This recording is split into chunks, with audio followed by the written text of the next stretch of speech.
जय माँ भगवती हर हर महादेव। नमस्कार दोस्तों, स्वागत है आप सभी का हमारे यूट्यूब चैनल दत्तात्रेय अध्यात्म। आज हम सावन के विषय में बात करेंगे। श्रावण का मास प्रारंभ हो चुका है और सभी भक्त जो भगवान शिव की भक्ति करना चाहते हैं, जो भगवान शिव के भक्त है, वैसे तो भगवान की भक्ति करने का कोई विशेष समय नहीं होता। हम कभी भी भगवान की भक्ति कर सकते हैं और करना भी चाहिए। लेकिन जो श्रावण का मास है वो भगवान शिव के लिए बहुत ही खास है। और आप सभी को पता होगा, ये जो श्रावण होता है, ये श्रावण मास बल्कि चतुर्मास होते हैं। कार्तिक के महीने तक भगवान विष्णु जो है, जो संसार के पालनहार हैं, वो शयन निद्रा में होते हैं। तो इन 4 महीनों के लिए वो अपना कार्यभार छोड़ देते हैं और इस श्रावण मास में उनका कार्यभार भगवान शिव उठाते हैं। जो सृष्टि को चलाने का कार्य है, भरण पोषण करने का कार्य है, वो भगवान शिव के हाथ में होता है। और भगवान शिव भोलेनाथ हैं, भोले भाले हैं, तो उनको प्रसन्न करना बहुत ही आसान होता है। और हम सभी को यह प्रयास अवश्य ही करना चाहिए, श्रावण मास को खाली नहीं छोड़ना चाहिए। और भगवान शिव को तो आप सभी जानते हैं, अगर एक दो बेलपत्र भी आप नियम से चढ़ा दें, भगवान शिव को एक लोटा जल भी चढ़ा दें, तो वो तो इतने भोले हैं कि वो आपके केवल हृदय को देखते हैं कि आपके हृदय में कितनी भक्ति है उनके प्रति। आपके भाव और आपकी भक्ति को देखकर वो रीझ जाते हैं, तो उनको रिझाने का प्रयास अवश्य करें। अब पूजन तो इस प्रकार से आप कर लेंगे, यदि आपको अधिक विधि विधान और भगवान शिव को इस प्रकार से आप रिझाना चाहते हैं कि उनकी कृपा सदैव बनी रहे और आप उनकी अनन्य भक्ति को प्राप्त करें, उनकी अनन्य कृपा को प्राप्त करें, तो आपको अवश्य ही श्रावण मास में भगवान शिव के पंचाक्षरी मंत्र का जप करना चाहिए। पंचाक्षरी मंत्र जो बच्चा बच्चा जानता है, नमः शिवाय, यह जो मंत्र है पंचाक्षरी, इसी मंत्र की बात मैं कर रहा हूँ। इसी पंचाक्षरी का जप करना है। लेकिन पंचाक्षरी का जप करना है, आप सब यह बात नहीं जानते होंगे, क्योंकि सभी ने शिव महापुराण पढ़ा नहीं है। सुना है तो जो भागवताचार्य सुना देते हैं, वही हम लोगों ने सुना है। तो आप सभी को ये जानकर हैरानी भी होगी और आप सभी के लिए नया विषय भी होगा कि पंचाक्षरी का जप शिव महापुराण में बताया गया है, किसको करना चाहिए, कैसे करना चाहिए, स्त्री को कैसे करना है, पुरुष को कैसे करना है, ब्राह्मण आदि जो होते हैं उनको कैसे करना है। तो एक बार मैं ये विषय आप सबके सामने रखना चाहता हूँ, जिससे श्रावण मास में यदि आप भगवान शिव के पंचाक्षरी मंत्र का जप कर रहे हैं, तो उससे आपको लाभ प्राप्त हो, ना कि हानि हो। क्योंकि यदि आपने पंचाक्षरी मंत्र का जप अधिकारी हैं तब तो ठीक है, यदि आप अनाधिकृत हैं, आप अधिकारी नहीं हैं और आप इसका जप करते हैं, तो आपको हानि होगी। शिव महापुराण में यह साफ साफ बताया गया है। और यदि आपके पास हो तो आप स्वयं पढ़ के देख सकते हैं, होगा तो आपने पढ़ा भी होगा। यदि नहीं है तो श्रावण मास उत्तम मास है, आप शिव महापुराण की पुस्तक लेकर आइए और उसमें पढ़कर स्वयं देखिए, स्वयं जानिए। स्वयं जब आप पढ़ेंगे तो आपको ज़्यादा अच्छे से ज्ञान प्राप्त होगा। उसमें साफ साफ बताया हुआ है कि जो नमः शिवाय है, सबसे पहले तो उसके आगे प्रणव किसी को नहीं लगाना है। प्रणव अर्थात ओंकार, चाहे वो कोई भी हो। यदि वह गृहस्थ है, गृहस्थ अर्थात शादीशुदा है या शादीशुदा नहीं भी है, लेकिन वह गृहस्थी बसाना चाहता है, घर पे रहना चाहता है, उसकी कामना है धन, लक्ष्मी, ऐश्वर्य, पुत्र, पत्नी, तो उनको नमः शिवाय मंत्र के आगे प्रणव का उच्चारण नहीं करना चाहिए। और यदि आप करते हैं तो उसका प्रणव जब आगे लग जाता है तो जो मंत्र है वो मनुष्य को भगवान शिव की ओर ले जाता है, बहुत तीव्रता से ले जाता है, लेकिन मन में यह भाव आ जाता है, अर्थात मन में मन से व्यक्ति अवधूत बनने लगता है, अवधूत की अवस्था प्राप्त होने लगती है, अर्थात उसका संसार, भव सागर और मोह माया इन सबसे कोई भी संबंध नहीं रहता। माता पिता पुत्र पत्नी इन सबको धीरे धीरे वो भूलने लगता है। तो ये सन्यासियों के लिए ही प्रणव के साथ में पंचाक्षरी का जप बताया गया है। दूसरा, नमः शिवाय, यह जो मंत्र है, जो लोग यज्ञोपवीत धारण करते हैं उनको नमः आगे लगाना है, इस प्रकार से मंत्र होता है नमः शिवाय। और जो लोग यज्ञोपवीत धारण नहीं करते उनको शिवाय नमः, नमः बाद में लगाना है, शिवाय नमः का जाप करना है। चाहे वह पत्नी हो, चाहे वह स्त्री हो, पुरुष हो या किसी भी वर्ण के हो, यदि आप मंत्र में नमः पहले लगाते हैं तो भी आप यह समझ लीजिए कि यदि आपने यज्ञोपवीत धारण किया है, आप पहनते हैं, तब तो आप अधिकारी हैं। और यदि आप नहीं यज्ञोपवीत धारण करते हैं तो आप नमः पहले लगाने के अधिकारी नहीं हैं। तो इन सब चीज़ों का ध्यान अवश्य ही रखना चाहिए। यदि मंत्र हम अनाधिकृत तरीके से, गलत तरीके से जाप करते हैं तो मंत्र का हमें दोष प्राप्त होता है और मंत्र दोष बनता है, जो कि हमें तुरंत नहीं समझ में आता, लेकिन आगे चल करके समझ आता है। तब हम यह कहना शुरू करते हैं कि हमने तो पंचाक्षरी का, भगवान शिव का इतनी भक्ति की, इतना जप किया, 1 करोड़ किया, 2 करोड़ किया, 5 करोड़ किया, लेकिन हमें मिला क्या? आज हम यह भोग रहे हैं। लेकिन आपने यह कभी नहीं ध्यान दिया होगा कि आपने जो जप किया है वो अनाधिकृत तरीके से किया है, आपने गलत तरह से किया है, तो आपको कैसे मिलेगा फल? तो सही जप करें और सही फल प्राप्त करें। अनुष्ठान कीजिए, 5 लाख का जप कीजिए, और यदि बन सके तो 1 करोड़ का जप कीजिए। जब आप 5 लाख का जप कर लेते हैं, कहा जाता है कि जितने अक्षर का मंत्र हो उतने लाख का जप करना चाहिए। पंचाक्षरी है, 5 लाख जप ऐसे ही हो गए। उसके बाद में 5 लाख जप, लेकिन कलिकाल है तो कलिकाल में इसको 4 गुना और किया जाता है, तब सिद्ध माना जाता है। तो 5 लाख, उसको 4 से आप जब मल्टीप्लाई करेंगे तो 20 लाख होता है।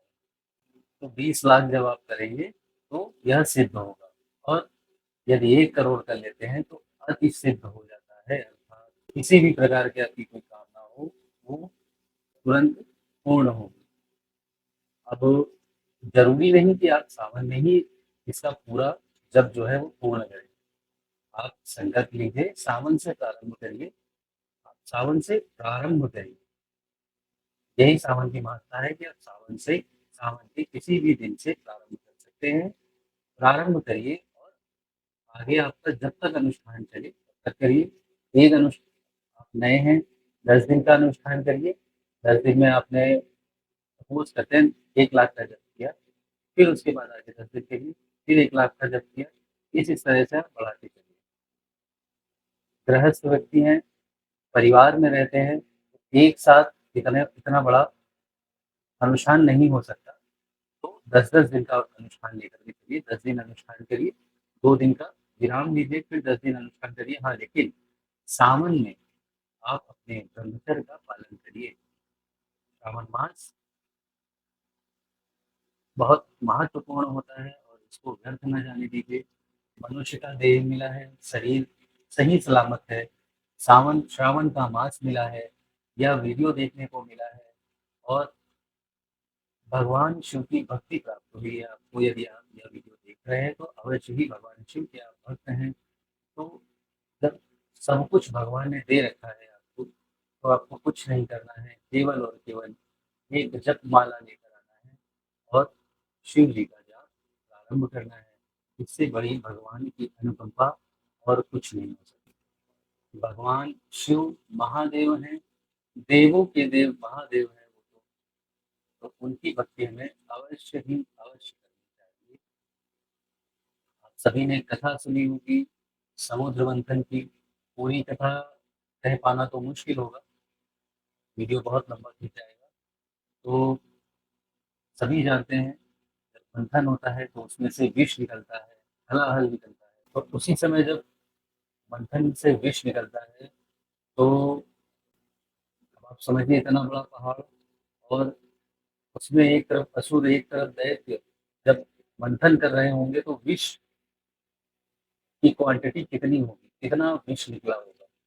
ऐसा तो है नहीं कि एक कप चाय के इतना विष आया होगा, इतना विष निकला था कि पूरा वातावरण गर्म हो गया था, लोग भय से भागने लगे थे, मंथन रुक गया था। तब उस समय भगवान शिव आते हैं क्योंकि उस विष को ग्रहण करने की क्षमता और किसी में नहीं थी। तब भगवान शिव ने उस हलाहल को ग्रहण किया और अपने कंठ में रोका। जब उन्होंने अपने कंठ में रोका तो इतनी उस विष की उष्णता थी कि उनको पसीना आने लगा। उसी पसीने से नर्मदा माता का निर्माण हुआ, नर्मदा जी प्रकट हुई। नर्मदा जी जब प्रकट हुई उनको मानस पुत्री शिव जी ने माना हुआ है, और जितने भी बाण लिंग होते हैं सभी नर्मदा नदी से, अर्थात नर्मदेश्वर शिवलिंग जिनको हम कहते हैं वे। और उनको नर्मदा नदी का कोई भी कंकड़ कंकड़ कंकड़ शंकर माना जाता है शिवलिंग नर्मदा नदी का। तो नर्मदेश्वर शिवलिंग है, उनका पूजन विधान घर में किसी प्रकार की प्राण प्रतिष्ठा आदि नहीं करनी पड़ती, और उनका पूजन विधान आदि करने की कोई आवश्यकता नहीं। अब आप जिस प्रकार जैसे मैंने बताया कि आप घर पर शिव पुराण का ग्रंथ लेकर आएंगे और उसको पढ़िए, तो आप जैसे जैसे आगे बढ़ेंगे शिव पुराण पढ़ेंगे तो उसमें आप पाएंगे कि जो शिव जी को आजकल श्रावण मास में कांवड़ियाँ लेकर के जाते हैं, तो प्रथम कांवड़ लेकर शिव जी के पास कौन गया था, शिव जी को किसने अर्पित किया था, तो आप मानेंगे नहीं।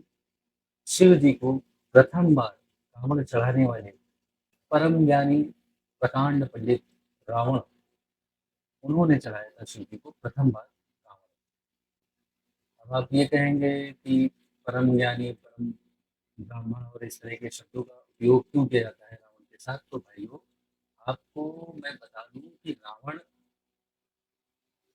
इस धरती पर आकर वो राक्षस थे। आपने यह कथा सुनी है कि नहीं मुझे नहीं पता, लेकिन यह कथा है कि भगवान विष्णु के द्वारपाल थे जय और विजय, और उनको दुर्वासा ऋषि का श्राप लगा था कि वे धरती पर 3 बार आएंगे और महाराक्षसों का रूप रखेंगे और उनका वध स्वयं नारायण करेंगे, तब उनकी मुक्ति होगी। यह कथा आपने सुनी होगी तो इससे रिलेट कर लीजिए कि भगवान विष्णु के जो द्वारपाल हैं वे स्वयं में देव हैं। तो जो रावण था वो इस पृथ्वी में रावण था, लेकिन उसका पूर्व जन्म भगवान विष्णु के वे द्वारपाल हैं।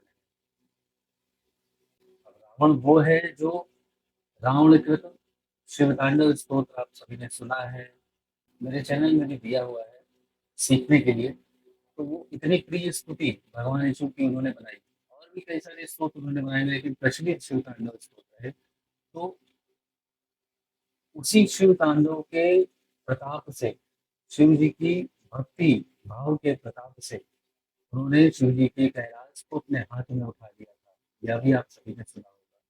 ये सब बताने का उद्देश्य केवल एक यही है कि आप सब भगवान की भक्ति के लिए प्रेरित हो और शिव जी का अभिषेक नित्य प्रतिदिन करें, श्रावण मास को खाली न जाने। जब भी आप कभी शिव तांडव स्तोत्र का पाठ करेंगे या सुनेंगे, जटाटवी गलज्जल प्रवाह पावकस्थले गले वलं विलाम्बितां भुजङ्गतुङ्गमालिकां टमट्टमट्टमट्टमनिन्दनादवट्टमरवयं चकार चण्डताण्डवं तनोतु नः शिवः शिवम्। तो जब कभी भी इस प्रकार से आप पाठ करेंगे या सुनेंगे, आपके मन में आपके शरीर में अलग सा एक रोमांच होगा, आपके अंदर ऊर्जा का प्रवाह होगा। तो यह इस प्रकार का पाठ, इस तरह की स्तुति की रचना कौन कर सकता है, भगवान शिव का कोई अनन्य भक्त होगा वही कर सकता है, हम आप नहीं कर सकते। तो आप सभी वायु से यह निवेदन है कि श्रावण मास में भगवान शिव का अभिषेक हम सभी मिलकर करें। यदि घर में नर्मदेश्वर शिवलिंग है तो घर के जितने भी सदस्य हैं कोशिश करिए कि सभी लोग एक एक लोटा जल केवल भगवान शिव पर अर्पित अवश्य करें। हो सके तो मंदिर में प्रायः जाएं और उनको जल चढ़ाएं। पंचाक्षरी का जप हो सके तो पंचाक्षरी का जप अवश्य करें, लेकिन जैसा कि मैंने बताया, नमः पहले उपयोग वो करेंगे जिनका यज्ञोपवीत हो चुका है।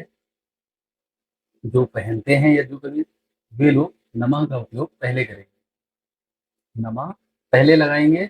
और स्त्रियां, माताएं, बहनें और जो लोग यज्ञोपवीत धारण नहीं करते वो लोग शिवाय पहले लगाएंगे और नमः बाद में। तो चलिए आज के लिए इतना ही। वीडियो यदि आपको पसंद आए तो वीडियो को लाइक करिएगा, चैनल को सब्सक्राइब करिएगा। इसी तरह की वीडियो और आपको देखने को मिलेंगी हमारे चैनल पर। शेयर करने लायक वीडियो लगता है तो शेयर अवश्य करिएगा।